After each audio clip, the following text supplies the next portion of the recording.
trying to do the survey. Why would we let you in? Why would we let you on the... You talking about the Iswiz book club page? No, why would we're going to let you in, Ron. You need to read. I'm with that. I'm definitely put you on. Somebody please let Ron in the Iswiz. Is it? I thought it was a public page. I don't know. I don't run it. I don't know who run it. You got to talk to Shannon and Robin and... You say what? Y'all group private like it's something special or something. First of all, it is something special. Ass. Okay? There's something special. Okay, you know what I'm saying? Then you going to talk it again. Don't get no punishment again now. Right. They already came in there like, look at her being nice to Ron today.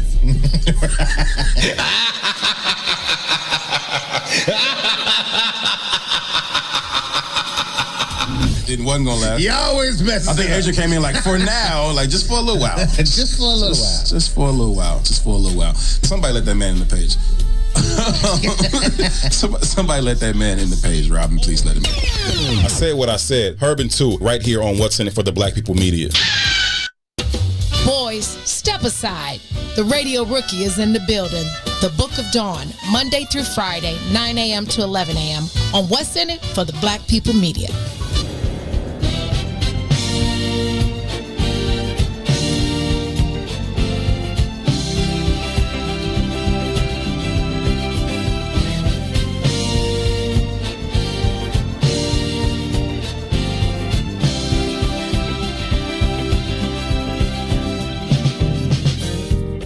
What about my love? Seems you have forgotten love. I do believe that something went wrong somewhere.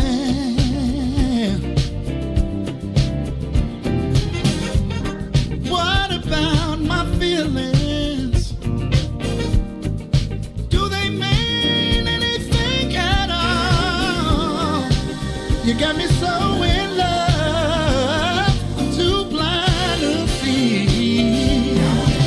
Now that you got my love, now you wanna put me down. Now that you got my love, got me standing on shaky ground. What about it, baby? What about the days and the nights we spend? What about the love we made so sweet? Are you sure you wanna live?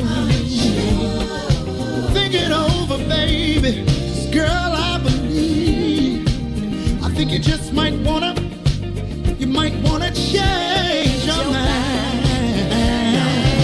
Now that you got my love, you don't need to come around. Yeah. Now that you got my love, And you're standing on shaky ground. What about that, though, Flo? Come on, Dante Hall. That is Chicago's own Dante Hall. He will be joining us behind the brown door next week. Singer, vocalist, restaurateur, and now author, Dante Hall. DanteHallSoul.com. I just put it, DanteSoul.com. I just put it in the thread. That beautiful face you see dancing on your screen now is Miss Felicia Davis, who I can always be assured that will join me on the dance floor when I just decide to jump in a ball gown and start dancing and singing. Good morning, Miss Felicia. Morning, Dawn. How are you, girl? I am well, thank you. How are you? You look fabulous today. Well, you know, I got ready for you. I appreciate that. Felicia Davis is from Chicago South Side, from the Wild Wild. Attended Julian High School, Kendall College. She has been in public service essentially her entire adult life. She has served as a Chicago 10-year Chicago police officer.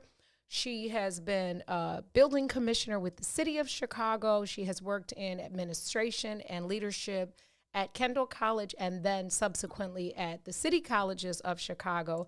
She now sits as the president and CEO of the Chicago Foundation for Women. Chicago Foundation for Women is a community organization that raises funds to create economic security, freedom from gender-based violence, and access to health care in our communities. And I wanted to share, many of you know her, many of you don't, but I wanted to make certain that we share her story of growing up, giving back, balancing being a mom, and how the Chicago Foundation has really affected and helped communities that we live and serve. So thank you for joining us this morning, Ms. Felicia, on the Book of Dawn. I am going to start with your 100 days. I'm going to start with going from the Wild Hundreds to Roseland, getting over to Julian High School, and talking about in high school. Did you ever imagine in high school, coming from Julian and coming from the Wild Hundreds, that you would be seated where you are with such a great responsibility to women in your community? So in a short answer, no, I could have never imagined. My mother is from Morgan Park. She grew up in Morgan Park. As a kid, we kicked around a lot, mostly in Roseland. We lived in the gardens. And so, I'm thinking about, like, it's particularly in the 8th grade when I started to go to Julian in the morning for, I was an early learner for the smart kids, for algebra class. They called it early involvement at the time, but now they call it other things. And so I never imagined those things, right? Because you only really see what's around you every single day. And so there are limitations when you are a girl, a Black girl, growing up poor on the south side of Chicago. There are limitations to the things that you see around you.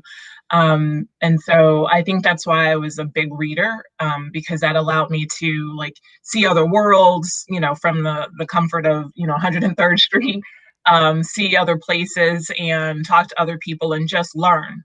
My number one strength as learner, I will read almost anything and assimilate the information, because I really do enjoy expanding knowledge. So no, I do know, Dawn, I didn't think, did you think when you were over in Cabrini that you were going to have this radio? It's kind of like radio and talk and TV, because we're on the internet. Did you think that would happen to you? Absolutely not. And still so eternally for the vision of Maze Jackson calling me and saying, you can do this. You can do this and he gave me the daddy bird. We always talk about mama bird, but he gave me the daddy bird. He was like, okay, 2 days, you're good. I'm like, oh, you just get out the nest and fly. Oh, okay. Yikes. But no, you're absolutely right. Now, you go to Julian, and then is college are you a first generation college graduate in your family?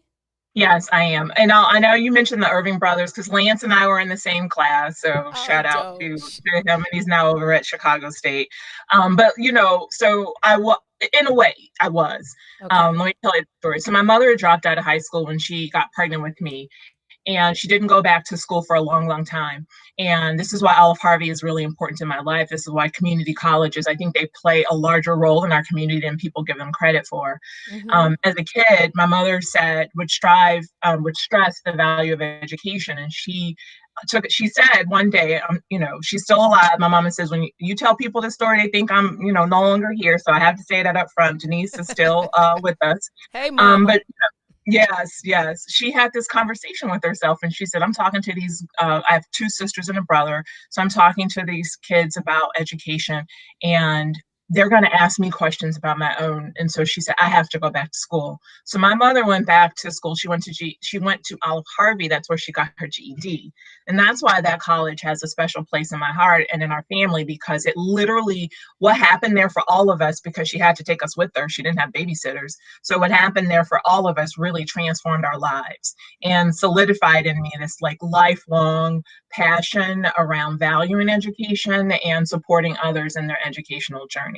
Mm-hmm. And so I was a first generation. I originally went to Loyola, and y'all want to get the whole story. So I was a Black girl at Loyola on the North Shore campus on scholarship, and I dropped out of college and got married and started a family. And my life took a different direction, and I don't lament it. I'm just saying it is. So I am one of those people My phrase, my favorite motto is saying is, it's never too late to be what you might have been. And that was Marianne Evans said that. She's a woman who wrote under the pseudonym George Eliot because she couldn't be published. She lived at a time when women could not be published, and she wrote Silas Marner and other books people probably, I know I had to read when I was in high school.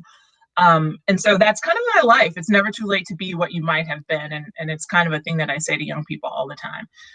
And so I raised a family for a long, long time. Unfortunately, through death, found myself single again. And that's when I joined the Chicago Police Department, because I knew that it was a job that I could support my family as a single earner, and had good benefits, and not have to worry about, pay equity and some of the other issues, because every person, I knew the man in the car with me. If we were hired on the same day, we were being paid the same amount of money, and that's thanks to unions. So that's kind of like, my first gen story, pulling in my mom, which was really important, and solidifying in me that at some point I always knew that I would go back to school, which of course I did, to Kendall and also IIT. And so that's it, I guess. Yeah, what I never knew, for as many years as I have known you, I never knew that our stories were so similar. My mother attended Wells Community High School, dropped out because she got pregnant and married at a very young age. Never finished high school, but then when we moved from Cabrini, the north side, to Valparaiso, she integrated Valparaiso, Indiana, and graduated from college. And so she definitely instilled you have to live it in order to request it from the ones that you actually give birth to yourself. So I think that that first generation, that title for you is still lamented, because she did get a GED, but you earned the college degree, and from what she instilled in you about that and having that stick to it. Are your children, how many children? You mentioned children. I know you have some very tall boys that are taller than Mom. How many children do you have, Felicia? 5. I have 4 boys and a daughter. My oldest son is, I'm going to get ages wrong, 32. My daughter's 30, my only girl, she's 30. And then the other 3 boys, we call them the bigs and the littles, because there's a bit of a gap. So those are the bigs. And then the littles are, the youngest is 19. I have a 21-year-old and a 20. Everybody's about to have a new birthday. And so I have 3 grown men here in the house with me right now, daily. The 19-year-old is finishing his first year. He graduated in the middle of the pandemic. Okay. And from high school. So he completed the last part of his high school year, a lot of remote learning at home, no prom, no graduation, all those things. Went to school in New York. He goes to school in upstate New York. He was there, and he's going back in February. And so he's completing his freshman year. And then I had another son who graduated college in the pandemic, same situation, University of Missouri, finished, and then also took another program over the summer at Berkeley, because, the world is still, spinning a little bit from an economic standpoint, and started his own business, and has been, he's probably going to out-earn me, I think, with the work that he does around IT and tech support and so forth, with small businesses and restaurants and so forth. So I'm a very proud mom, and, that's as you should be. As you should be. And you're right. They are tall, Dawn. You know that. They are way taller than me. So listen, I'm going to jump ahead a little bit, because I think there's so much value as a working mom of 5, to commit yourself to jobs, whatever job it was, whether it was Malcolm X or the Chicago Police Department, and now the Chicago Foundation for Women. Inspire somebody with how you're able to keep your peace, maintain the home in a pandemic, and then still serve your community and wake up energized every morning. What would you say to a lady who's feeling overwhelmed about those challenges that you are living with and still serving? I will say up front, I do have moments of feeling overwhelmed myself, but I also have to say this. From a very young age, as a little girl, I've always felt incredibly blessed. I've always felt like there was a bigger purpose to my life. And I have felt this higher calling kind of directing me and guiding me and always putting me in the places where I needed to be or where I needed to go, whether or not I thought I wanted to go there myself. So I wake up with joy every day. Now, that's not anything that I've done. That's just something that is given to me innately that I benefit from greatly. Aside from that, sometimes I do pull my hair out. I work very long hours. Right now, physically, I'm in my house. I'm in the basement where I've created this whole home office. And on the other side of that wall that you see behind me is our family room, bookcases, and, the television and stuff like that. And some days I'm down here all day, and then, I leave, turn the corner, and then I'm at home, right? But I've been home the whole time. Sure. Stressing out about my internet connection staying, the what I have to do today, the volume of Zoom calls that have to go on, in addition to figuring out what's going to be for dinner, making sure the house is clean, all of those things I'm balancing right now. And also I have a dog, a pretty big dog. And so balancing all of those things with, 3 grown people in the house at the same time. So, and at various points when they were younger, and I know I'm not presently right now balancing remote learning for small children or for younger children. And I know that that's taxing as well. And it's easy to say, create a schedule and things like that. So I'm proud that at Chicago Foundation for Women, we're actually going to be doing a series of workshops about that, because It's not that our kids can't do it. Think about it. When our young kids go to kindergarten or first grade, they go in that class, they know they hang up their coat in the coat closet, they put their lunch in the proper spot, they get the book, it's story time, they go get the book, they sit down in the story corner, and nobody has had a word to them. They follow that schedule. Something happens, it's probably us, right? Because the teachers do it so well.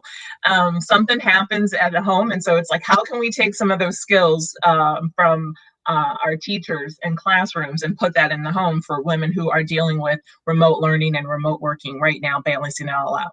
But the things that keep me grounded, I cannot go without saying this, are my faith, which is really important, my family, and my friends. My life is not just what I do. The richness of my life really starts with my family and then extends to my friends, and also my faith that really sustains me. Yeah. Amen. So what you said is hugely important. And then you mentioned the Chicago Foundation for Women and some programming that you are about to start or have recently started.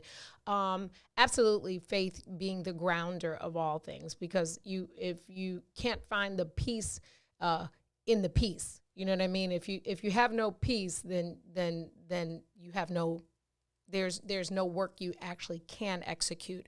But you mentioned a program with the Chicago Foundation for Women, like a resource program. Let's talk about the 3 big tiers of responsibility that the Chicago Foundation for Women conquer with economic security and health and violence. Can you share with us about those programs and how those programs actually translate to the communities that we live? Oh, absolutely. So Chicago Foundation for Women has been around. We're a community foundation. There's a lot of public aspects to the work that we do. We raise money every single day. We bring the community in. We have a high level of transparency, and we raise money to provide grant support and other resources to organizations in our community that are serving women and girls. That's our focus. Overall, we are fighting for equity. We're fighting for equitable pay, treatment, gender equity for women and girls, and opportunities for them. The 3 key areas that we focus our grant making are in access to healthcare and healthcare information. And a lot of our communities are challenged with that. And before the pandemic, but certainly now. And especially with, contemplated closures that would further create health deserts in our community. We work a lot and provide a lot of resources and support and programming around the prevention eradication of gender-based violence. That includes domestic violence, but it also includes other forms of violence where the woman or the victim is targeted because of gender. And we also focus heavily on the economic security and mobility of women and girls. So, I'm going to depress people if I start going into the stats around the inequities in pay, that women in every category are paid less than men for same work. And then it's, when you start going on the spectrum, white women, Black women, Native women, and Latin women are paid the least in that order. And it's a huge, huge challenge because there are billions of dollars that are being left out of our economy, out of our GDP, for that one fact that women are not being paid equitably. And I always tell men, talk about this, it's because I don't want your eyes to glaze over. And it's not that I'm saying take something away from you. I am telling you, you are already being cheated, because chances are any woman that you know and love, she is not being paid equitably at her workplace. So if you're married, that means your wife or your partner, or your mate, your daughters, and so forth and so on. And so this pay equity issue really is an issue for all of us. Some of the other things that we do, Dawn, that are really important to the community, we support the leadership of women, and we have particular investments in the leadership of Black women and women of color. Willie's Warriors is a leadership program named after the late Reverend Willie Barrow. We every year take a cohort of amazing women leaders from sectors, different work sectors across the city, and we go on this leadership journey with them. We also have another initiative. It's called Cultivate, which is a partnership between us and the Chicago Community Trust, Crossroads, and the Woods Fund foundations collectively, where it's women of color in the program. It includes Black women, but our Latina sisters, Asian sisters, Native sisters, and so forth, and that cohort to support their leadership. We believe that, in regular settings, the leadership of women isn't often supported. You just told a story at the start of this, Dawn, about Mays giving you a runway, being a Papa Bird and kind of like saying, I'm going to, invest in you this way and give you this opportunity. And too often women aren't given those opportunities. When you look around the room, it's, men give it to their friends, to people they know, and women are often left behind. And so we support and believe in the leadership of women. We train women to serve on boards, on nonprofit boards, and our board boot camp, and just do everything that we can with our grant dollars, either our dollars that go out of the front door in our grants, or the dollars that we spend in our operations. We list our vendors. We have a diverse group of women and minority-owned vendors. Y'all know, maybe they know, I don't know. I work for the city. So this is private. It's a public foundation, but in a sense, we could pick who we want to work with. I'm very transparent about that. And so we work to diversify our vendors. Last year, we started reporting how much we're spending. That's not something that's been done before. We're reporting how much we're spending with women-owned and minority-owned businesses out of our everyday operations. So where we're buying our catering, where we're buying our printing, our event space, so forth and so on, our consultants. And if you need some, we have a whole list that we can provide, and that information is in our annual report. So it's not just our grant dollars, it's also the dollars that we spend as an organization, and making sure that we are leveraging those dollars to push equity, gender and racial equity by providing those opportunities. That's refreshing to hear, because without that accountability, we can talk about it forever. We can talk about what we should do or what we should be doing. But when you actually are open to opening yourself, your organization, those books for people to see and hold you accountable, that kind of transparency adds value and added value to you as a human, but to your organization as well, and then your community. And on that, I am wondering, I have two questions, but for those women who have a nonprofit or are interested in, like you said, I've attended your board boot camp before with Polished Pebbles. I sit on the board with Kelly Fair, who is one of your Willie's Warriors. Yes. And I've seen... She's also a member of the Southside Giving Circle. Which is what I want you to share about that as well. So maybe let's start there. Let's start with the Southside Giving Circle, when that was born and why you birthed that. So I am extremely proud about the Southside Giving Circle, particularly because I was one of the founding members of the circle.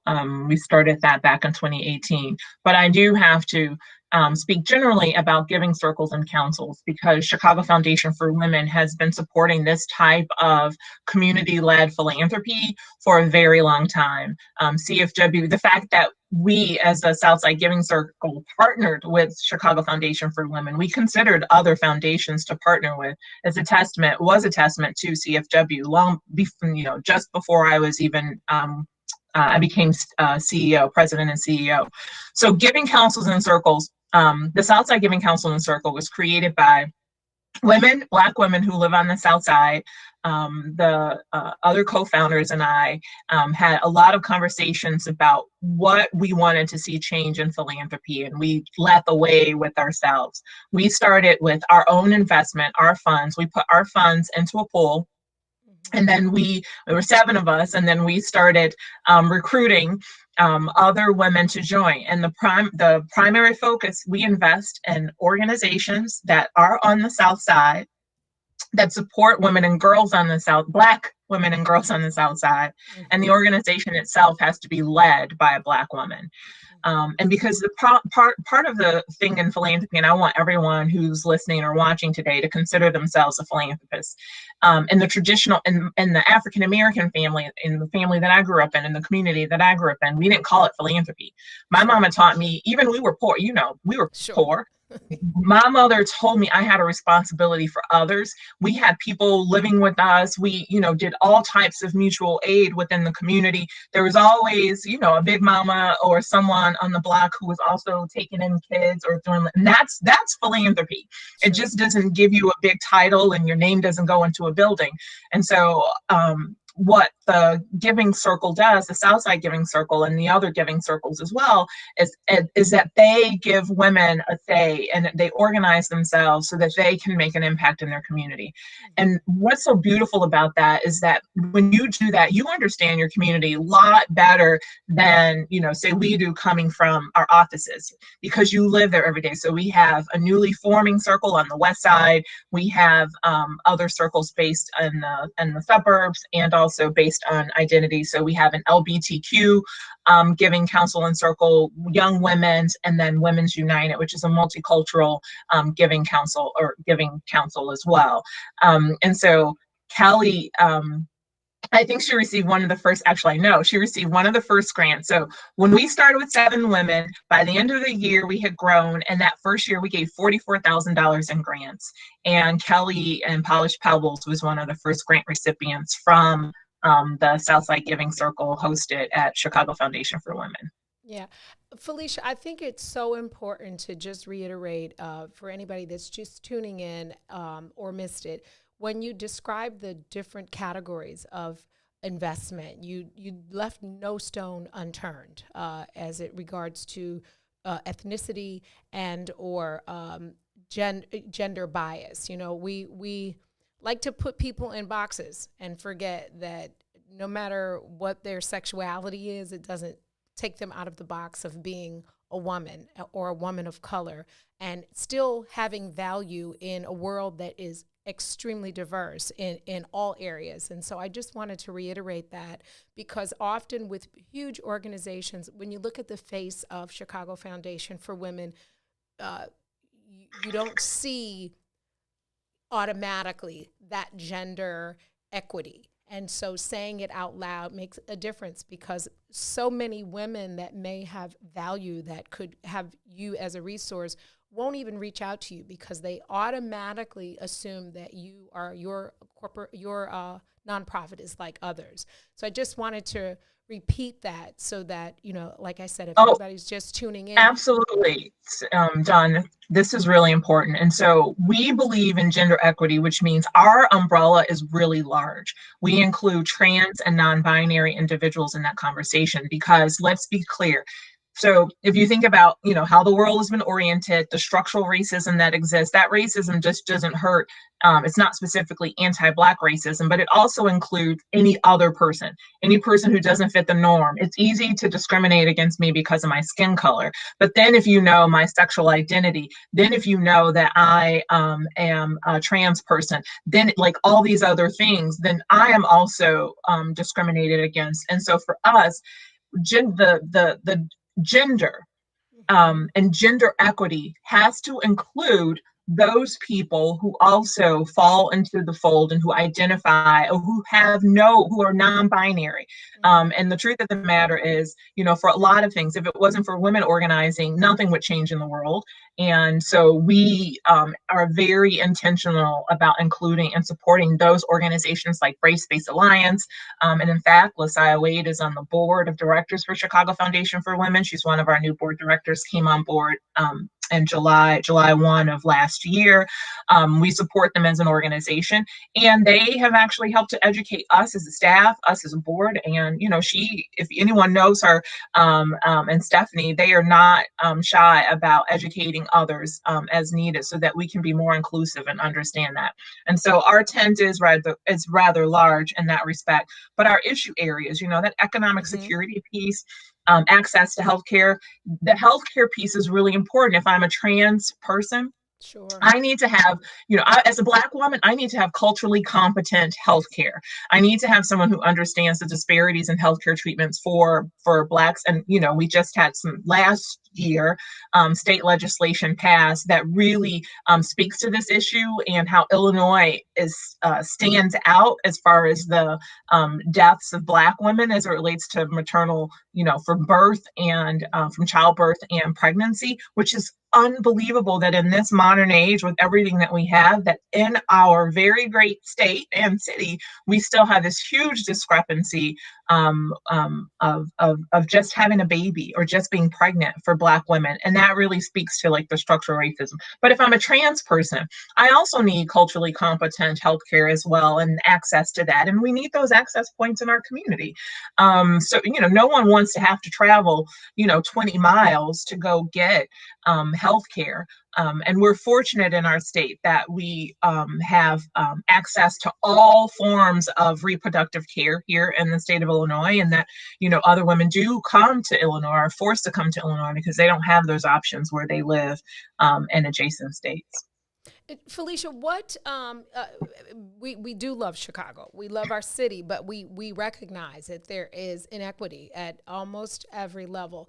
Tell me how you bridge the Chicago Foundation for Women and its mission to city and city funding. Is there a relationship there where they are working cohesively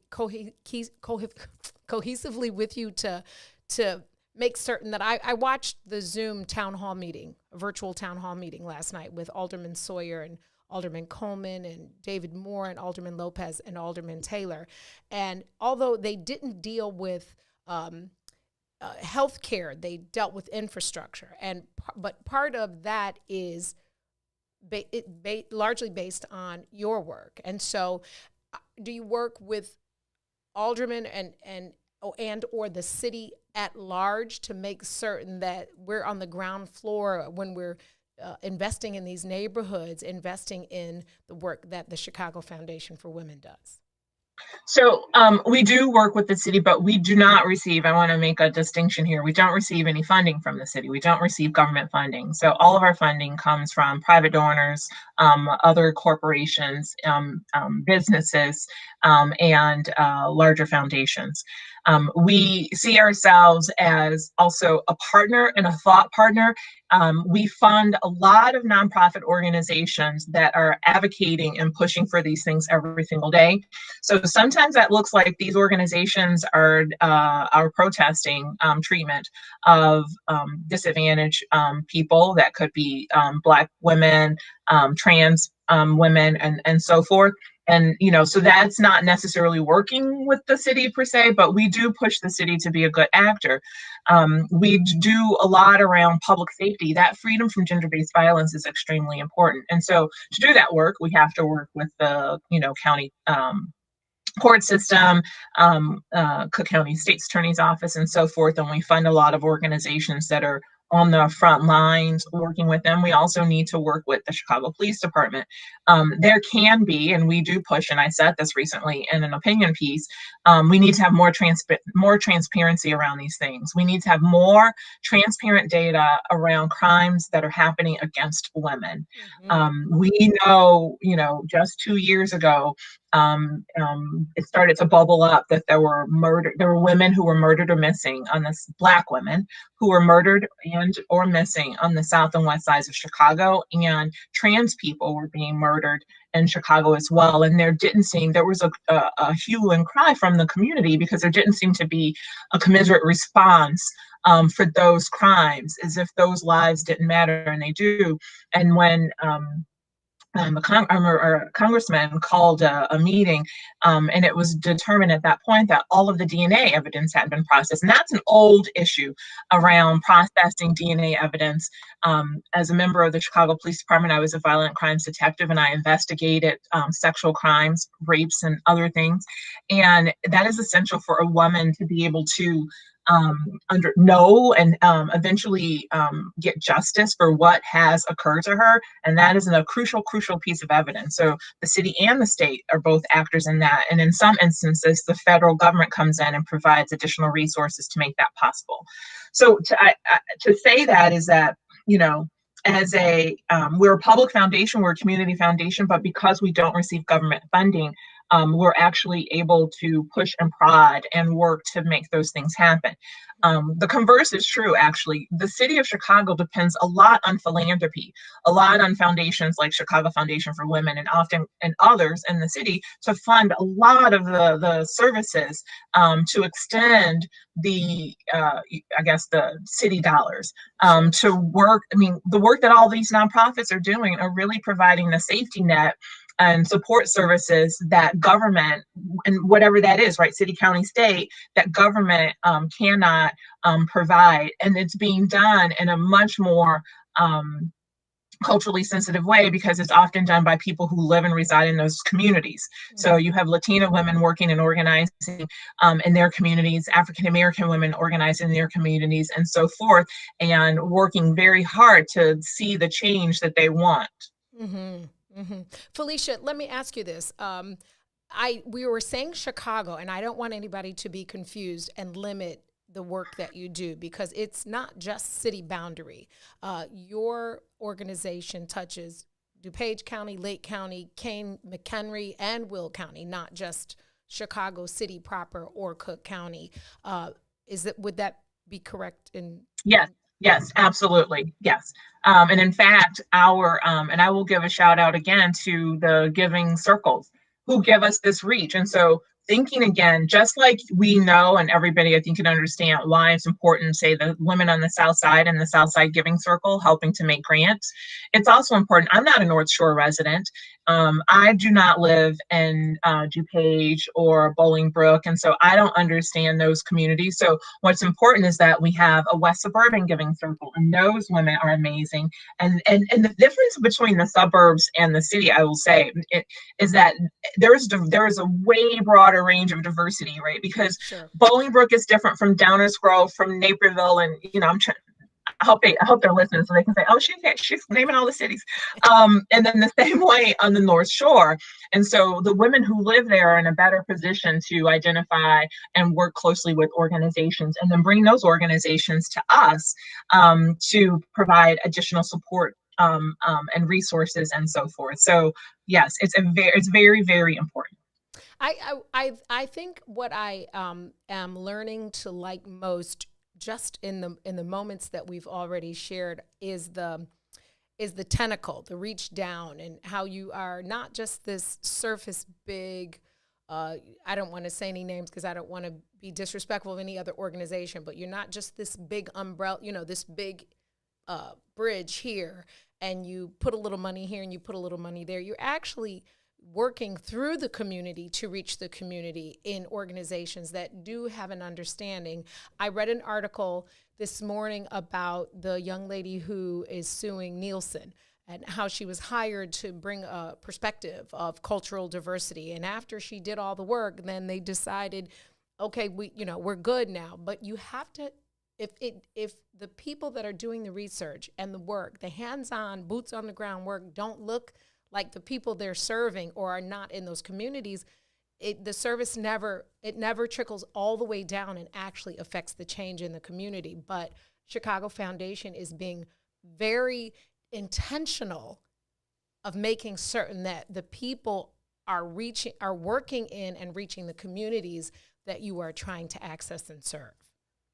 Yeah, and I will say, Dawn, for people who've known CFW for a long time, I think that was part of the original, and its original founding.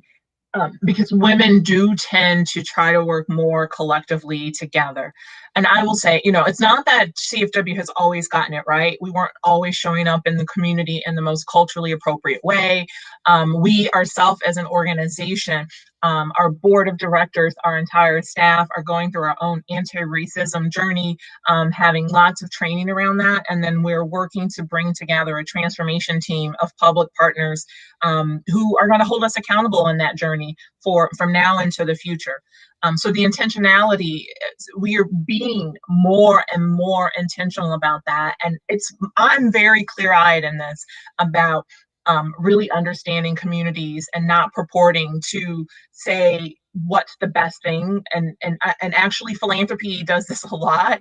We should listen more and support the leadership of the people who are actually in those communities, and not pretend that because we work at a foundation, we know all and that we understand every issue.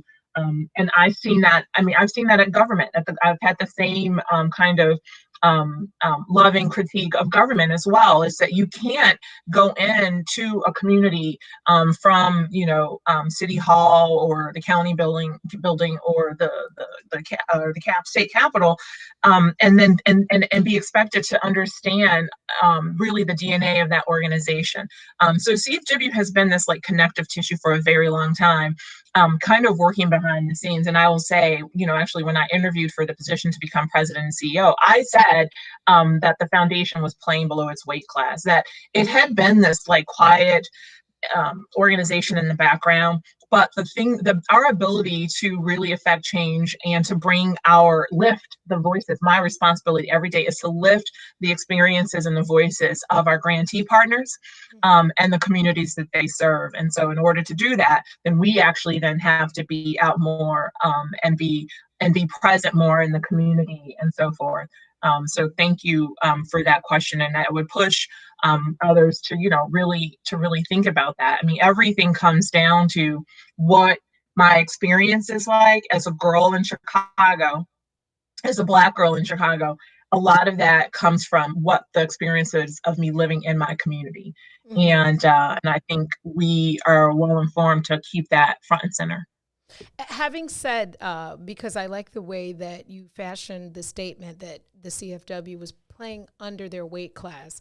For those of you who don't understand that would be kind of like me fighting Mike Tyson. And Mike Tyson would be the one under his weight class. Just kidding.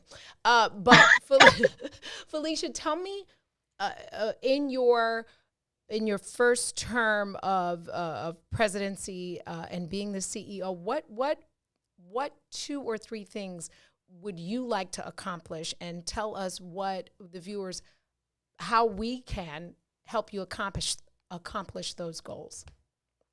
So this is a great question. Thank you. I will tell you some things that I've already accomplished because I'm coming up on my 2nd year here. And it has been really crystallizing this focus on our communities in a deeper way than it has been before.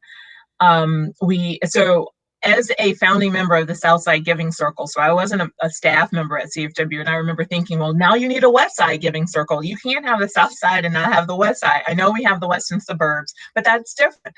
And staff member at CFW at the time, you need to talk to these people because you all need to start a West Side Giving Circle, as if, I could just say this. And then I remember coming in as CEO and then understanding like, oh, we actually have staff limitations. So that's why we couldn't start here I am spending other people's money without even really understanding. And that's just a lesson to all of us, right?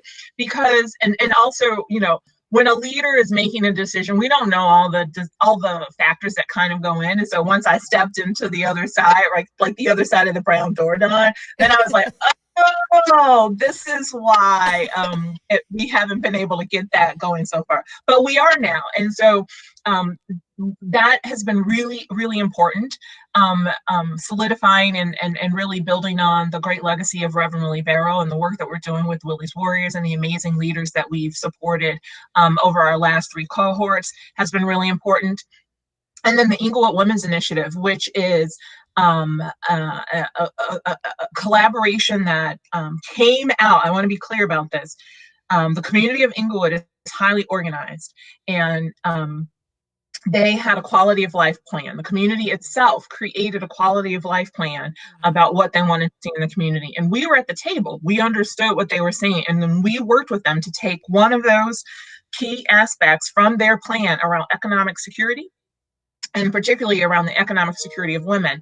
And from that, we created the Inglewood Women's Initiative, which really is, we partnered with 10 nonprofits who all provide different vital services to women and their families, kind of like in a wraparound approach, per se. And the goal is to get those women earning incomes over $40,000. Based on city data, we thought when we went in and started this project 4 years ago that the income levels were around $22,000, $28,000, and what we found was that the majority of the women were unemployed, and those that were, 76% of them were making below $10,000 a year. So we providing housing support, domestic violence support. Teamwork Inglewood is an amazing, Cecile there, shout out to you, and is an amazing partner. They're our community hub partner there, and Metropolitan, a lot of the family service, a lot of the other organizations that each provide a different piece to this puzzle so that we can support these women on their economic mobility journey. So some things that, and the other things that I've been doing is really just going out and talking to people about Chicago Foundation for Women so that they understand. My biggest vision is that at the end of my time here, I want every woman and girl to see herself, know that her issues are reflected in this organization, no matter where she is in our city or in our region, no matter what her ethnicity is or her gender identity is, or the gender identity. I want women identified people and non-binary individuals to understand that we're advocating for them behind closed doors and in public, on stages and on soapboxes every single day. And then the other thing I want to do, Dawn, is I want to change the sector. Overwhelmingly, this work of caring for our communities, of lifting up our communities. If you look at nonprofits, a lot of that's being done by women. These are women creators, women starting. It's almost, it's like startups, right? They see a need in their communities. So like Kelly is an example, as you talked about. This is something that's needed in our community.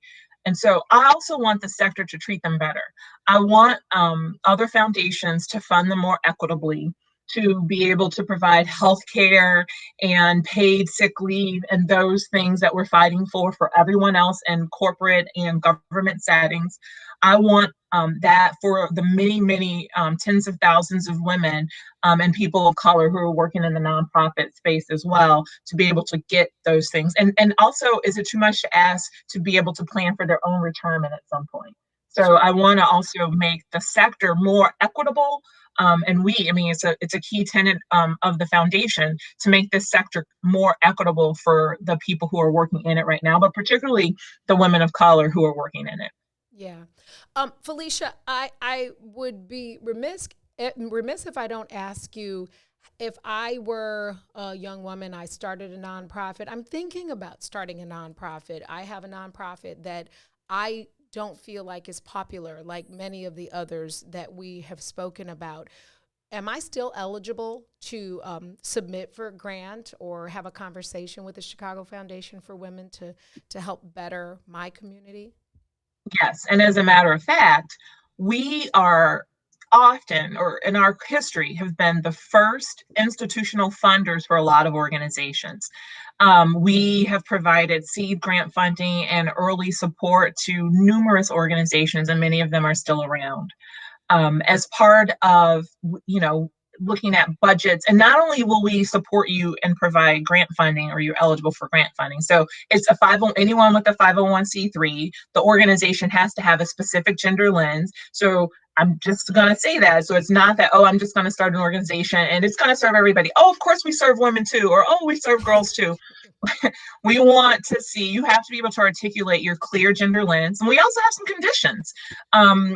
I'll give you your board. Your organization has to be reflective of the community that you're serving, which includes women on your board, which includes diversity in your leadership team and in your staff.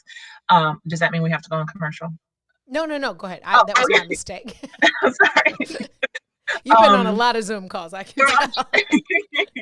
I'm trying to be good, right?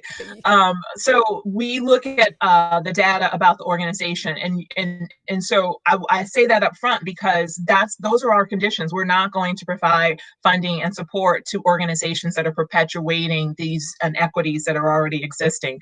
And I say that, and I have to say it because you'd be surprised. A couple of years ago, there was a big organization, and I'm not saying any names, in Chicago. The leader is a white male. The whole board were white men. They're located on the west side. They're serving young people of color, and they have really good programs. The organization actually does good work, but they applied for a grant from the Chicago Foundation for Women with an all-male board and we were like, that doesn't work for us. Give and them we the gave dikembe finger. We gave them that feedback. And to their credit, to the organization's credit, they did the work. They started to do board recruitment. They reconstituted their board and so forth. And I know the staff is like, thank you, because we've been telling them. But so we try to live out those values every day. So yes. And the best way that I can tell you this is our giving councils and circles are even better at this than we can be as a foundation. So the giving councils and circles, I remember our first grant cycle, we were like, okay, we're going to accept grant proposals. We literally took a grant proposal. I'm saying this like on the back of an envelope. We met people where they were. We said, what is it that you're trying to do in your community?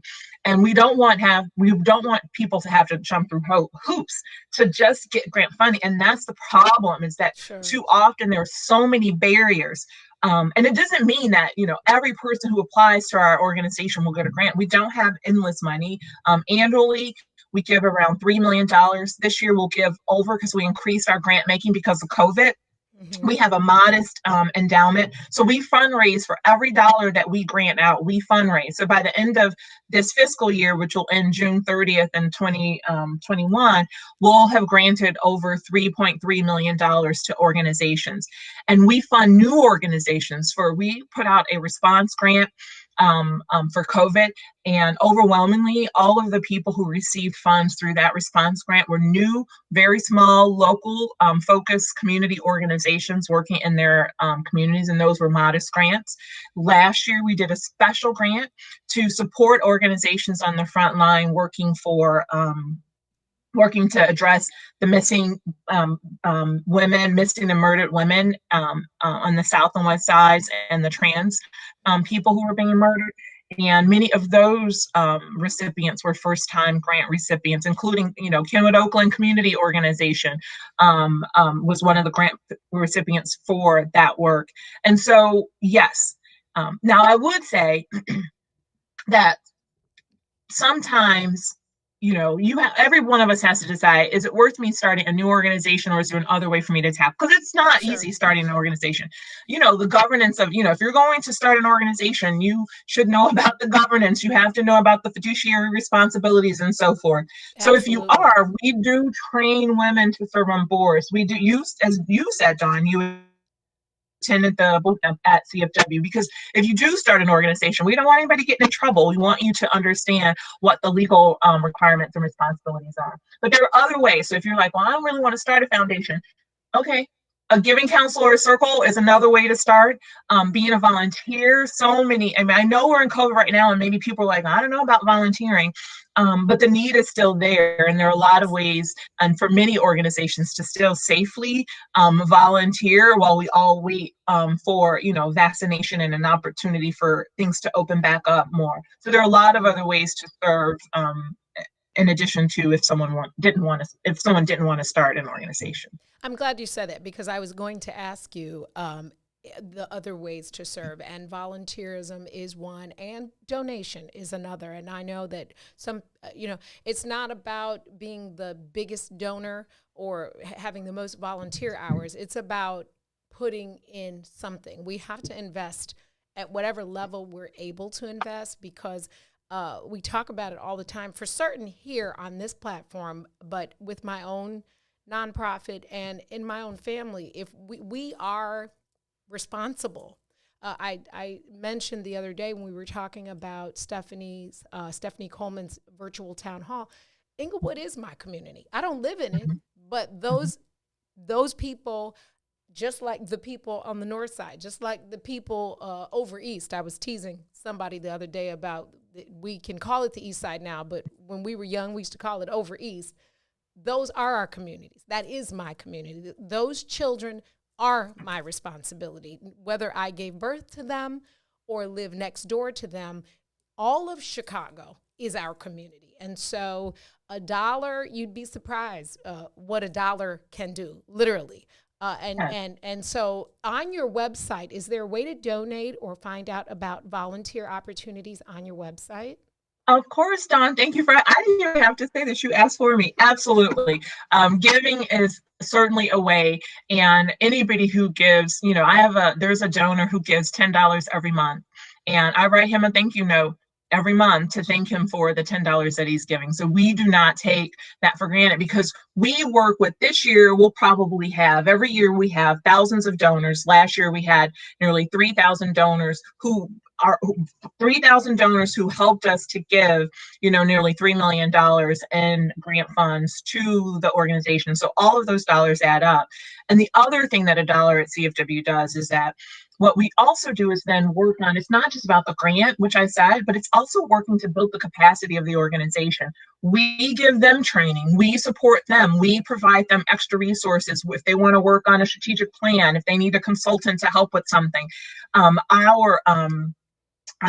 Our chief operating officer will sit down with an organization and go over their balance sheet, or they can ask accounting questions. We work with them. We provide media training so that they can tell these stories, these compelling stories, which actually help to bring in more money. So we take those funds and we aggregate them and we combine them with the funds of others, and then we invest those funds in the organizations, and we particularly invest in the leadership of the organization as well. So CFW.org, www.cfw.org, donate. You can find information about how to donate. You can find information about the giving councils and circles, and say you want to donate, and you're like, I want my money to go to the South Side. Hit Southside Giving Circle. Your donation will be attributed to the Southside Giving Circle, and then the Southside Giving Circle will decide where that money is invested on the South Side. So the same way with the other communities that I talked about earlier. And then any other information about Willie's Warriors, if you're interested in leadership development, if you are already in a nonprofit and you're interested in leadership development, Cultivate might be a better fit, because it's all leaders who are in the nonprofit space. And they get to work together. It's a very special community. So that's for women of color. And so anything, our Inglewood Women's Initiative, if you want to understand a little bit more about that, this Christmas, right before Christmas, I had the true joy. It was an honor to do this. I actually get a little weepy just thinking about it.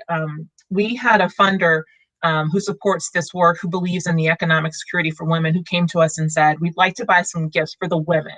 Because often when things are lean, mama doesn't get a gift. She is taking care of everybody else and she puts herself last. And they said, we want to buy something for the women themselves. And we were like, oh my God, this is great. We asked the women what they wanted. All the logistics aside, the day we were getting ready and we were going out and talking to them, and we did it, in COVID, but we socially distanced, had on our masks, but to talk to them and to hear their stories and to hear what they're going through, and the sheer gratitude. And they were ordering things like desks, because I have to do work and we need a desk in this house. And they were ordering things like winter coat for them, what I need for themselves, and other things for two people got vacuum cleaners.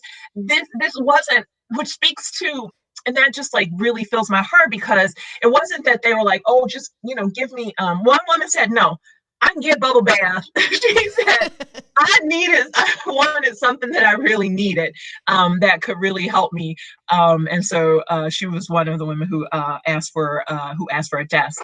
And so, yeah, I love it. I love the being able to do this work, and anybody who's out there who wants to partner with Chicago Foundation and help change lives of women and girls. We have a lot of partners. We've worked with the city clerk's office, the lieutenant governor, who is also, both of them are good friends.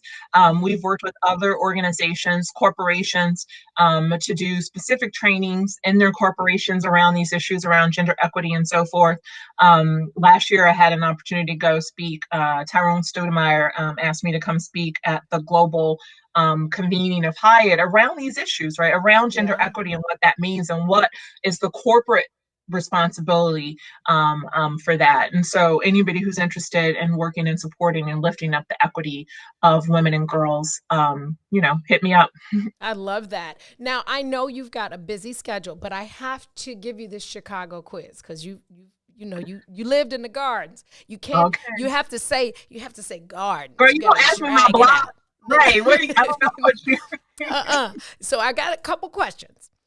Do you put sugar or salt and pepper on your grits? I just posted this on my Instagram recently, and my own son was like, Mom, that was unfair. All right. So as a kid, let me just say, y'all, as a child, I had sugar, but when I became an adult, I put away childish things. So it's salt and pepper, baby. Butter, salt, and pepper. Are you kidding me? Did you just bring the Lord into it when I was a child? Did you just go there? So that's that, Okay. Do you wear sneakers or gym shoes? I wear gym shoes. Are you a Cubs fan or a White Sox fan? Oh, come on now. White Sox. I'm sorry, Julian Green. I know he's right. He's going to be mad at you. Thin crust or deep dish pizza? High school together, but I got to say. Okay, what was it, Dawn? Thin crust or deep dish pizza? Oh, y'all know, I can't say any names of pizzas, but y'all know that thin crust pizza on the south side that's like around 71st Street. Y'all know that pizza I'm talking about. Look, Fiesta. Okay, there we go. Ketchup or mustard on your hot dog? Just mustard, that's it. You are so Chicago. Is it soda or pop? Oh, I grew up saying pop, but I do say soda now, honestly, so. I kind of probably know the answer to this, but I'm going to ask anyway. Harold's Chicken or Uncle Remus? Girl, I have to shout out Uncle Remus. What are you talking about? I had to ask. I know. Lem's Dry Rub or Leon's Style Barbecue? I have to go for Lem's. I do. It's right. I live in Chatham, so it's right up the street. Okay. How about, do you drive on the freeway or the expressway? Really, Dawn? I know what it is, but I gotta ask. The people want to know. I drive on the expressway. I'm sorry, maybe I'm messing y'all up. Do you shop at Jewel or Jules? Both of them. Which means you go to Aldi's as well, I'm sure. The Jewel, the Aldi's. Do you ask for dibs or cobs if I have to take cobs? Okay. Washroom or bathroom? You know what? I'm equal on that, actually. So I probably, as a kid, it was probably more the washroom, and now it's probably more the bathroom. You go to the movies or the show? Girl, you go to the show. What are you talking about? On 79th and Rose? No. Front room or living room? It's always the front room, even though it could be in the back, I guess, but it was always the front room. And are you going to ask me if we had plastic on our couch? You know what? Go ahead. I might have well. Did you have the good plastic that you fell asleep on and wake up in a full sweat?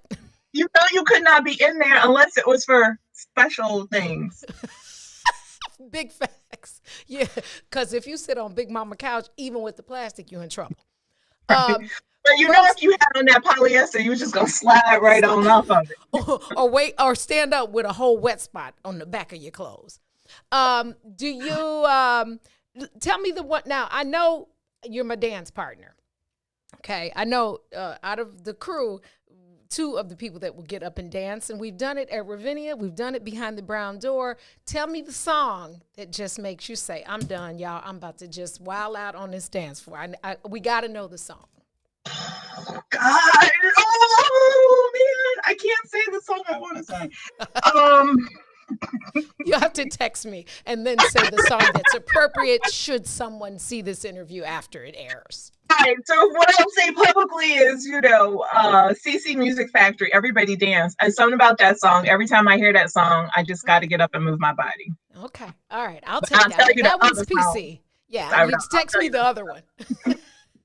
Listen, it has been a pleasure. I have had many conversations with you, but not one ever so quite focused on the work you do in the community. I told somebody a funny story about the first day I met you behind the brown door, and how I think you were still working for the Builder Commission office, and you told me, "It's so good to meet you. You don't have an address on your front door." Remember that? I said, "I know." And you said, "Yeah, that's a violation." I said, hold on. Miss Felicia, it's a pleasure to meet you too, but I got my license without and you said, "Okay, well, let's party." Just so the people know, I did do my responsibility and inform the property owner of the violation, and then that was it. So you absolutely did. And then 2 weeks later, we were at Ravinia having a ball in the rain. Completely.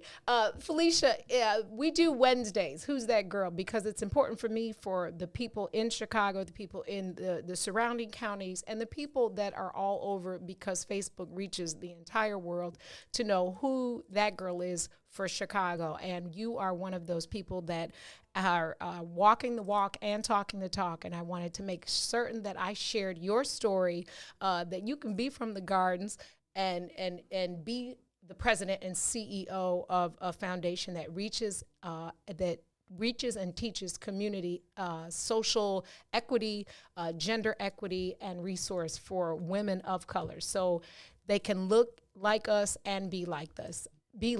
Thank you so much for joining. Your assistant was very specific when she scheduled that I have to let you go on time, and I want to make certain that I'm in good graces with her should I need to circle back with you. So thank you so much. You guys check out the Chicago Foundation for Women. That's Chicago's on South Side. She from the South Side if she go to Jules. Felicia Davis, we appreciate you. Have a wonderful rest of the day, and I'm looking forward to volunteering with you. And so I will touch bases with you after I get off the air. Thank you so much. Thank you. Thank you so much. Thanks, everyone. Take a break, and then we'll be right back. This is the Book of Dawn. I got a joke of the day coming up. It's kind of funny. We'll be back. Miss Jackson. If you could make up a social media holiday, what would it be? Randy said National Don't Let No One Put You Down Day. No one. What you gonna do? So when they say something crazy, you slap them? Be like me said. Randy said a Jukathon Day. Man, we're about 60 years old. I done had a heart attack. You gotta get your heart rate up. Okay, not that far. Yeah. All right, Mario said my favorite one. My friends and I do what we call National Call Off from Work Day. As a business owner, I don't. You don't like that, yeah? I don't like that. Because I'm the boss of this family. We got Marcus Garvey Day from Remy too. Oh, Marcus Garvey Day. All right, what will we do on Marcus Garvey Day? Call off from work. I'm going to need you to go ahead and come in tomorrow. That would be Great. Okay. Yeah, right. Every black holiday has something to do with calling off from work. You're cool. I'm out. How about National Join a Positive Black Organization Day? Because I don't want to be recruited. I don't want to be recruited and the brothers be like, thank you. Thank you. How about National Tell White People the Truth Day? Tell them how you really feel. You can't handle the truth. Why don't we call that National Black People Get Locked Up Day? I'm going to tell them there's an African American man threatening my life. Hello. The most dangerous show in the morning. Boys, step aside. The Radio Rookie is in the building. The Book of Dawn, Monday through Friday, 9 a.m. to 11 a.m. on What's In It for the Black People Media. I got that 10K the other day, but it's already gone away. I had some bills that I had to pay. I need my money. I roll the money. Y'all know the hustle. I need my money. I roll the money. I need my money. I roll the money. I need my check, my 10K, my 10K, my 10K, my 10K. Y'all know the hustle for that bag. Went to the ATM, 2 or 3 of them. I put my card in, but no cash came out. I wanted to shout. See, if you're rich, you can get a bad bill. But if you're poor, all you're gonna hear is no, no, no, no, no. I need my money. I roll the money. I need my money. I need my 10K, my 10K, my 10K.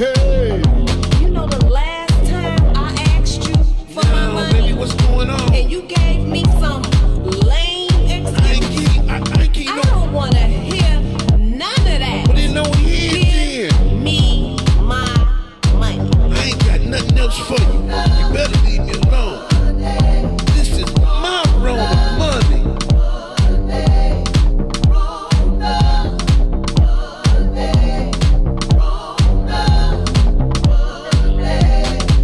Y'all know the hustle, and y'all know how we hustle. You know I gotta secure that bag. Let me sing. I'm gonna sing know the I hook. gotta Keep it hustle. on. The Y'all beat know, is y'all hard, know, right? y'all know. Y'all know. It's y'all so know, house y'all music. know the hustle. She said ask. Don't Nigga, ask. hustle. Oh, that's a word I gotta put on my list. Hustle. Do we ask or ask? Hustle. Get that Hey. bag. Get that bag. He said, I need my money. Hey. I'm not even gonna lie. This is like the joint right now. You just wanna, yeah. Where you at? I roll the money. That song is so hard to me. Like, he said, I need my. I'm gonna change that to 20K or 30. Like 10 is after tax, ain't really 10. For that bag, yes. For all you non-millennials, you know what the bag is. When you secure the bag, that's the money. Welcome back. You're tuned into the Book of Dawn. Who's that girl? That was Felicia Davis. So, you really from the South Side if you're from Argyle Gardens. From the Gardens. She from the Wild Hundreds in real life. Juilliard graduate, now president and CEO of the Chicago Foundation for Women. Yeah, that song. I'm gonna have to download that. That's kind of a jam. I'm kind of feeling that. But we don't ask, we ask. But I guess if you're from Chicago, you might ask. Like that's like you don't ask. You know, that's like Valentine's. There's, you know, we gotta step it up a little bit. Ooh, I just dropped my phone. Listen, who made that song? That's Hendon, right? Yeah. Will you put that in the thread? Because they're asking where they can find that. Listen, I spoke yesterday about Queen's Gambit, right? Remember I told you that Candace told me you got to watch Queen's Gambit. And I watched 3 episodes. And so last night I could not help myself. I had to watch the other 3 episodes. Yo, that show is so freaking dope. Like, from beginning to end, there's not a moment in any of those episodes that I just really wasn't totally into the show. Again, made me want to learn how to play chess, but also just was a good at the end of the series. It just really watching her evolve and watching Moses Ingram, the sister who played Jolene, evolve. If y'all don't know who Moses Ingram is, please follow her on social media. If she is not up for an award for her role in Queen's Gambit, I'm going to be super duper salty. She's so dope. She's so dope. Make sure that you check her out. I have a question, though. Because there's a whole lot of information on the internet about, or in my other speak, internet with no T, about credit repair. Is credit repair a scam? Like, is that a thing? Like, there's so many people that have these different various levels of what they will charge you to fix your credit. Is that just like a scam?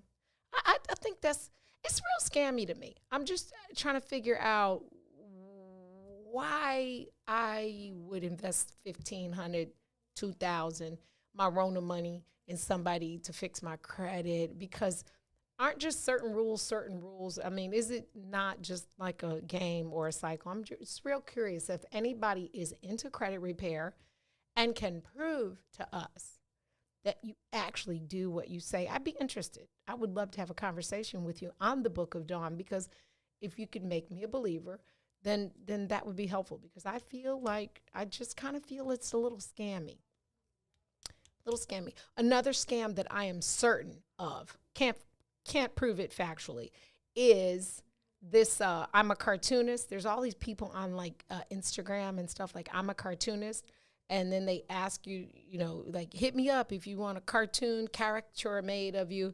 But it's real, send me the Cash App. Like, no, where's your website? Like, you can't ask me for money if you can't show me your work. That's a song. Ain't it Show Me Your Work? Or that's something the little kids in the neighborhood say, like, show me your work. Like, yeah, nah, you can't just ask me for that. So credit repair, I want to know if anybody is in credit repair, like as a business, or if you know a business that you know is reputable. I would be interested in having that conversation. I really am not totally sold on the fact that those are all the up and up. Have you're familiar with what I'm talking about, right, Flo? Yes. Yeah. I have my same, questions. Like, this does look kind of scammy. It's real scammy. We all could use some credit help, So it's like, you want to look, but then it's like, yeah. And I don't want to I just, if it works, that's fine. But there's so many scams out here. Like, it's so much hustle going on, especially there's more hustle now in the pandemic than there was pre-pandemic. Like, the online hustle is real. The hustle game is real.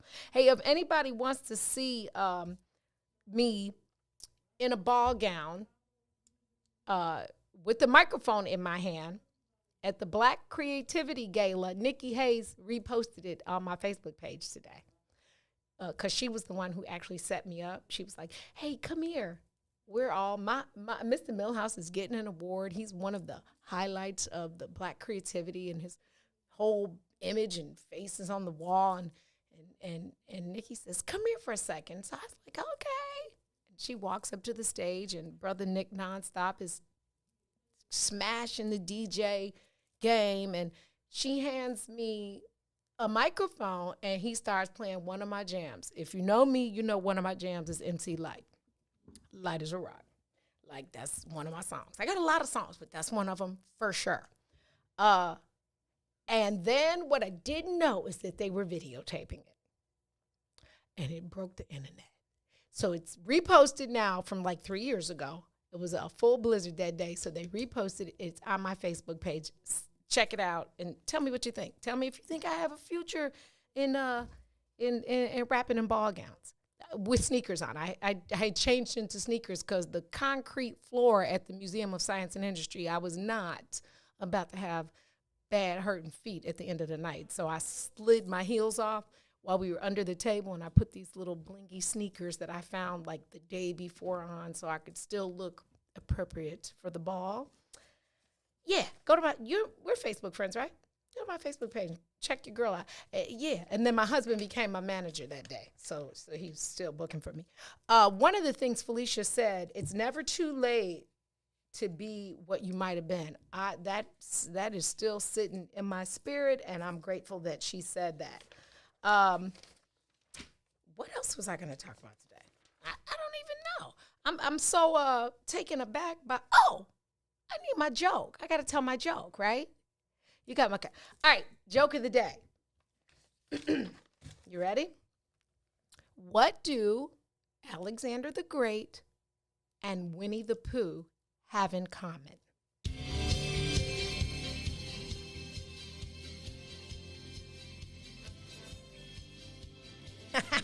Ken Jennings, I got you.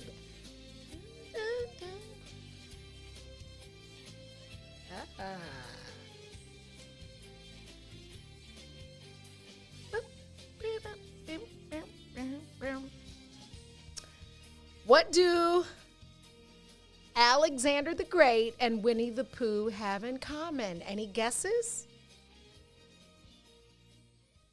Any guesses?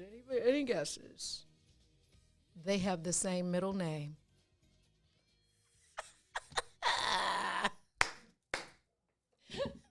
I outdid myself with that one. I wish I had one of them. That's good, though. I was super duper duper tickled when I found that one. Yeah. How about that? That's good, right? How about that? That's pretty good. How about that? I didn't see that one coming. And then I saw this funny meme. It said, and it's all about women today, so I'm gonna go ahead and say this, guys. You can listen. It said, ripping off your mask when you get back in the car is the new taking off your bra when you get home. Now, unless you have man boobs and you actually wear a bra or one of those tight shirts that make you skinny, you won't understand this, but every woman knows the feeling of taking the bra off when she comes home and scratching underneath, pulling it off halfway in the car. And literally, and if you got underwear, you really need to just let it drop.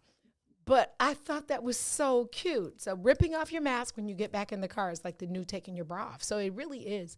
I get so disturbed when I see people driving around in the car with the mask on by themselves. Not Uber drivers. And even if an Uber driver, you're going to keep the mask on when there's no why we do that? What are we doing right now? Like, you got to take your mask. Why not take your mask off in your own car when you're alone? I think some people are just crazy. Some people are just crazy. Sometimes I forget. Sometimes I get back in the car and I forget. I do too, but then I at least let it hang on the side. but at most times you just want to breathe again. You want to breathe again, and you want to make sure your nose is not messy because the mask makes your nose messy. I saw Dr. Fauci was talking about double mask, and I'm like, come on, man. I can already barely breathe. Like, you want me to double up? But I did order the shield. I haven't used it yet, but I ordered one. You can replace it, and it's got the glasses. So I did order it. Maybe I'll wear it in here one day and see if I can function with it, because it's a whole thing. Like, they should make one with sunglasses so we can have it in the summertime, because these are clear. Maybe it could be fashionable. Yeah, maybe like I bet you if they put Dior or some name on it, there's some people out here that would buy it. All you gotta do is put a designer name on it. They're all gonna buy it. Yesterday we talked about facts about the vax. I want to make sure that I give you a few more facts about the facts about the vax. Chicago.gov/COVID-vax, COVID-VAX is where you can find out information about Protect Chicago.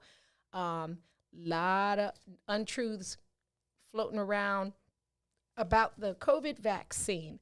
One of the questions that is asked is after getting a COVID-19 vaccine that you will test positive for a COVID-19 on a viral test. This is not possible. However, if your body develops an immune response, which is the goal of the vaccination, there is a possibility that you may test positive on some antibody tests.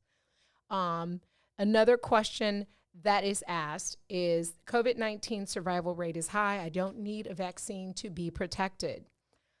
The answer to that is while most people who get COVID-19 are able to recover, others who live through the disease develop severe complications like damage to the lungs, heart, brain, and other long-term health problems that experts are still working to understand. Getting vaccinated decreases your risk of getting very sick or hospitalized with COVID-19. I'll do one more today. It says, I only need to get one COVID-19 vaccine dosage. You actually need 2 shots in order for the COVID-19 vaccine to be the most effective. Depending on the specific vaccine you get, a second shot 3 to 4 weeks after your first shot is needed to get the most protection the vaccine has to offer.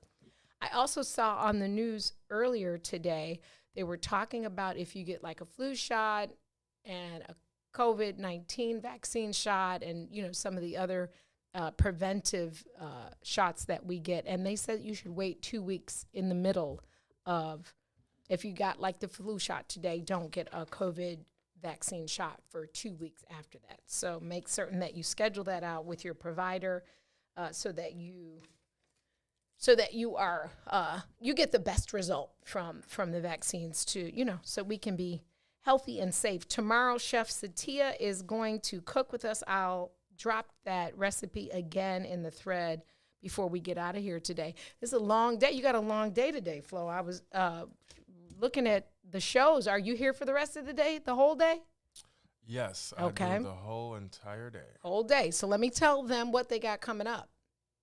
They have Salim, Journey into Salim, Muakil's World after this show today.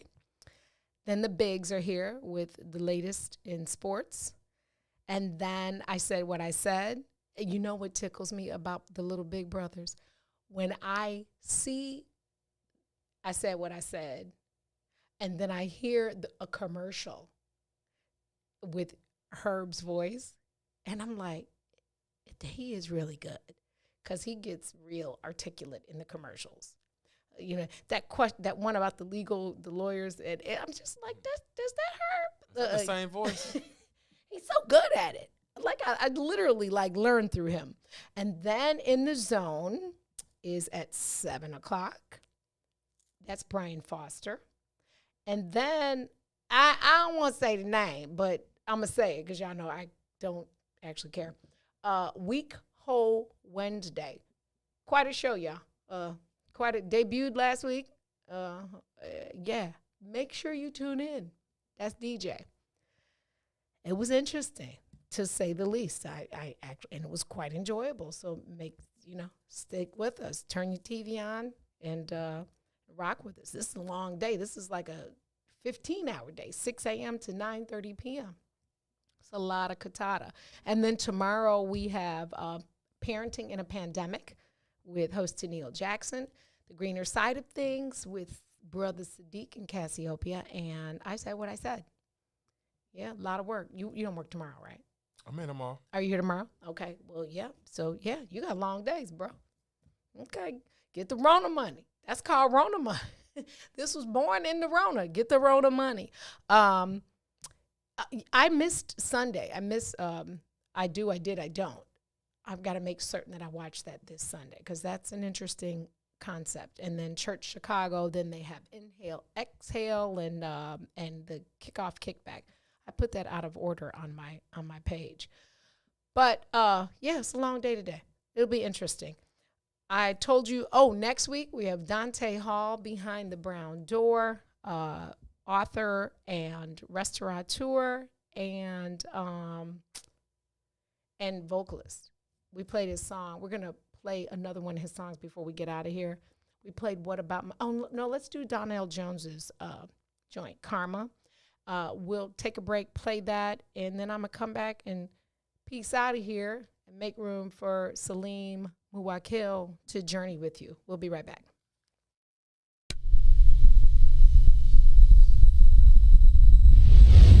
Come all the way with me.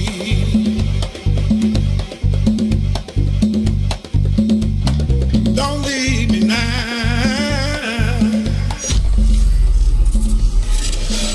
Church Chicago's Power Hour. I'm your host, Angie Mims, and Terrence Keys, TD, a.k.a. Terrence Daniels. Do you believe that God's going to turn it around? I got to. Why? Why? Because he's did it before. Come on. And he'll do it again. Yes. And you can do it again. Yes. Come on here. Come on, I better leave that alone. Somebody calling you right now. Somebody calling you right now, Lord. If it ain't one thing, I better go. God's going to turn it around. And I feel like we have to encourage the people because so many people are just truly depressed. They're going through the holiday blues, and we want you to know that you don't have to be discouraged. But you can, in fact, be encouraged because God's going to turn it around. Turn it around. It's me again. God's going to turn it around. I'm calling on you. You did it before. Boys, step aside. The Radio Rookie is in the building.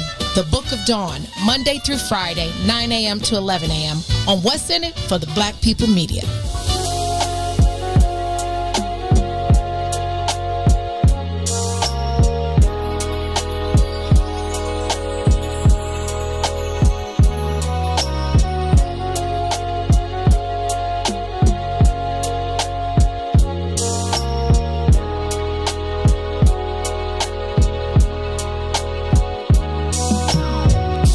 You gotta know that it's over. I gave all of me. My heart is empty. You promised you would change. You said forever, you and me. Look at what you've done to me. I'm torn apart. I'm picking up the pieces you left to me. How selfish could you be? I gave you the world, and you still couldn't be deep. I forgave you when you cheated. I guess it didn't mean a thing. No more excuses. I packed your bags, they at the door. I'm through with you. Can't believe the things you put me through. I gave you all my love and then this what you do. Everything you did about the comeback, you gon' get this karma. Karma, you end up losing everything you love. You about to get it. Every single dude, from every single dude, you gon' get this karma. Ain't no escaping that. And everything you did is coming back. Cause payback's a dog. Oh, you got to pay it back to me. Yeah, cause I didn't deserve it. It's a dog. It's a dog. Leave me alone. Can't take no more. I've awakened from sleep. No more you selling dreams. No. Cause I fell in love with me. Your kind of loving I don't need. I've got control of me. Your bags is at the door. I'm through with you. Can't believe the things you put me through. I gave you all my love and then that's what you do. Everything you did about the comeback, you gon' get this karma. Karma, you end up losing everything you love. You about to get it. Every single dude, from every single dude, cause you losing again. Karma, cause every always coming back. This payback's a dog. You got to pay it back to me. Oh yeah, 'cause I didn't deserve it. Hey. Oh, payback is a dog. It's a dog. Yeah. Oh, you lied, you think I believe it? But I cracked the code to get in your DM. Read some messages that you seen them. You've been driving my best to meet him. But it's the big payback. Karma gon' get you, so take that. Never come back again. Payback's a dog. It's a dog. Look what you did to me. Hey. You know I didn't deserve it. Nah. It's a dog. It's a dog, yeah. But what's crazy is I remember when you used to hide your phone. Payback is a dog. Always coming with some sad excuse. Payback is a dog. Do you remember that? If you don't 'Cause know, I'll never forget it. if you don't know, now you know. Payback is karma. Always says no. Karma always says no. My youngin told me that. She said, "Mama, I can't even say my name like she says, Mama. Karma always says no." I said, "It absolutely does." Listen, I'm going to tell you two things. A bird sitting on a tree is never afraid of breaking the branch because you trust that it's not the branch. You don't trust the branch. You trust your own wings. A bird sitting on a tree is never afraid of breaking the branch because your trust is in your own wings, not in the branch. That's pretty deep, huh? Also, just got me thinking with that one. Jesus Christ. Yeah, you can't, we are like, it's going to fall. No, you going to fly. Like, you choose. Also want to tell y'all that the pandemic is not over, even though you're over it. Like, I'm over it too, but it ain't over. You got to mask up. You have to know the facts. Chicago.gov/COVID-vax. Know the facts. The pandemic is not over, even though you're over it. Hold on, y'all. Hold on. Let's keep rolling. Stay with it. Stick to it. I'll put the link in the thread. Know the facts about the vax. And if you have an opportunity to learn more or want to know more, make certain you visit that website so you protect Chicago and all our neighboring cities and suburbs so that we can come out on the other side and have the block club party that I want to have for What's in It for the Black People Media. I'm like really, really, really want to have a block party. Tomorrow we're cooking with Chef Satia. I cannot wait until the post-pandemic when I can beg Maze and Tennille to put a kitchen in here so we can have like a real cooking demo. That's going to be so hot. Like, I cannot wait for that. But we're going to do it virtually tomorrow. She's going to wake up hella early on the West Coast time and show us how to get down. Chef Satia is a Chicago-born Cabrini Green baby who left Chicago, went downstate, and now out to Cali, graduated from culinary school, and is doing big things in her community, with her own family, and in the world of food. I hope one day she's on like one of those cooking shows. That would be super dope. So, yes, remember the things I said. Trust your own wings, not the branches. And the pandemic is not over. You can be over it, but it ain't over. In my Teddy Riley voice, it ain't over. I think I'm gonna be out of here, and we can play Dante Hall after I finish for a little bit. And what do I always say? Thank you for spending a little time with me. Remember to lead with love. Use your voice to be a positive impact. Have a wonderful day. Tune in tomorrow for the next page in the Book of Dawn. Peace. You know Maze is a Bama hater. right? You know our boss don't fool with Nick Saban like we get out with him. Yeah. Nick Saban gonna run out of fingers. I'm just saying, he can use my finger. Peace and roll tide.